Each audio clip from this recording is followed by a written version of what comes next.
assalamu aleykum bandiraɓe. Oɗo histoire noon o waɗi ko hakkude rewɓe ɗiɗo yanoɓe to ñawowo goto biyeteɗo Ibnu Abi Leyla. Ibnu Abi Leyla noon ko bawɗo ñawde ha yimɓe ɓe fof tengtini wawde ɗum ñawde. Rewɓe ɗiɗo ɓe noon no jeehi to makko o namdi ɗumen holko woni caɗele mon. Goto o wi goɗɗo yo haal, goɗɗo o wi ala ko an adoto haalde. Biyaɗo yo ado haalde o adi ƴettude konngol. O wi ñawowo min babam koko sanki gila mboɗo woni cukalel. Oɗo noon ko goggam ko kañum nehimi gila mboɗo woni cukalel ha ponmini koye juuɗe makko nehimi.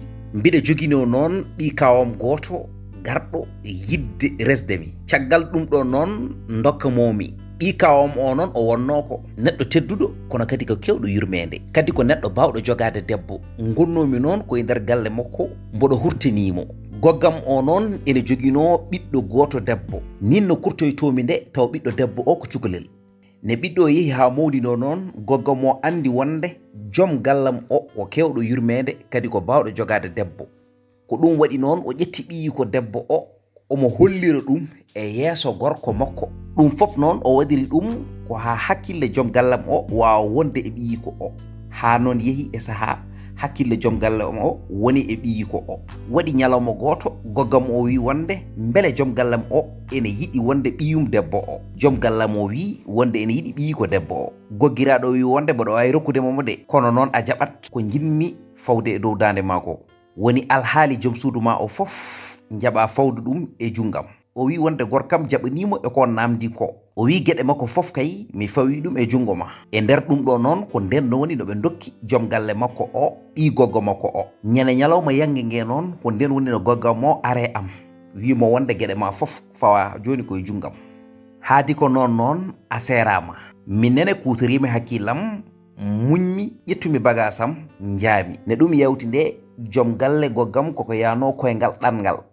Ɗum noon on woni toon ko juuti joni noon arti. Nden noon hankanti battumi ɓallade joom galle goggam o. Mboɗo haalde e mum, mboɗo yewtide e mum, mboɗo wowno ɗum hooram ha hakkille mum wona e am. O wimo wonde beele wonde ka jiɗɗo resdemi. On wimo eyyi. O wi noon komi jiɗɗo ñagadema gueɗel gotel. Sa jaaɓi ɗum eɗen mbawi resodirde. O wimo eyyi bisimilla. O wi wonde gueɗe goggam o fof mboɗo yiɗi guitta ɗum pawa ɗum e junggam. O yaade am e ko ñaaguimomi ko. O wimo wonde gueɗe makko ɗe fof mi fawi ɗum e jungo ma. E nder ɗum ɗo noon jaami wonde to goggam, mbimi wonde gueɗe ma ɗe fof joom galle ma fawi ɗum e junggam. Caggal ɗum ɗo noon andene a serama. Joom galle makko resimi, kono noon ñawowo o hunde nde koko wontene ɗum kawisa. Sabu ko fuɗɗi ñawde faade ñallal ngal ɗon o meeɗa yiide ka baɗo hono noon. Debbo wimo wonde en cuwato fuɗɗade taw ene heddi ha heewi. Joni noon ñawowo wimo haade ko noon jokkit. Ha joni ko suka debbo o haalata. O wi wonde mboɗo heddi e wonde debbo makko e dow dewgal jongal haw suuɗi leppi leydi. No sanki nde noon goggam o are am wi wonde ko gueɗalam e ndonu he, ɗum woni ko garatmi. O wimo wonde ndonu ngu a ala hen gueɗal, sabu ɗum ka ceranoɗo ko ɓooyi, aɗa foti andude wadde ngu ndonu a ala hen gueɗal. O wi wonde mboɗo jogui hen gueɗal. Nden noon woni min joɗinimi joom gallam ha gasi. Ñalawma goto mboɗo jooɗi tan jimmomi wonde omo ari omo arde e ɓiyiko o.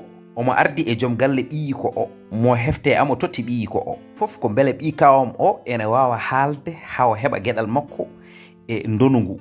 Nden noon woni wonde ɓi kawam o yi kam mataw hakkille mum arti e hanki. Mbimi ɓi kawam o beele ka jiɗɗo artude am. Ɓi kawam o wi komi jiɗɗo artude ma kay.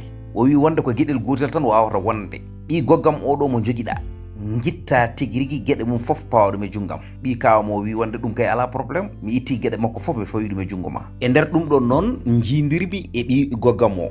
Mbimi wonde est ce que aɗa andi wonde gueɗe ma fof fawtama e junggam. O wimo eyyi. O wi noon e nder ɗum ɗon est ce que aɗa andi a serama. E nder ɗum ɗon noon ɓi kawam o resimi. Ne kalmi ɗum ɗon noon ñawowo e hoore mum fawi juuɗe e hoore mum. Ñawowo wiɓe joni kaale ko jiɗɗon namdade mi jaabo on. Ko ɗon noon gogga makko o ƴetti konngol.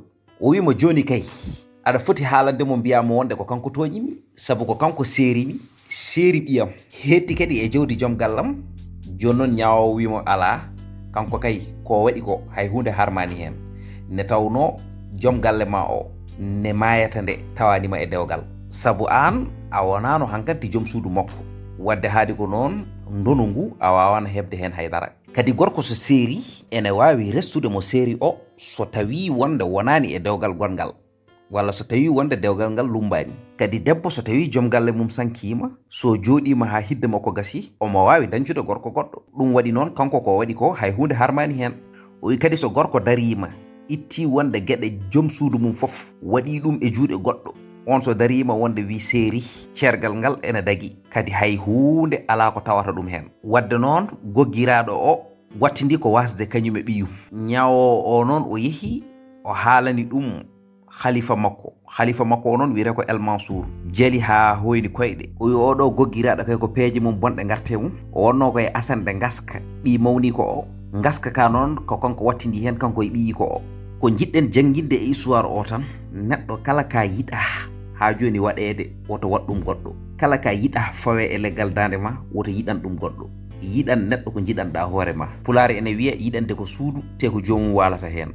Bandiraɓe musidɓe tedduɓe heeɗiɓe, eɗen dokkodira aadi tawa noon koye histoire goɗɗo e ɗo e chaîne men Titonde TV. On jarama.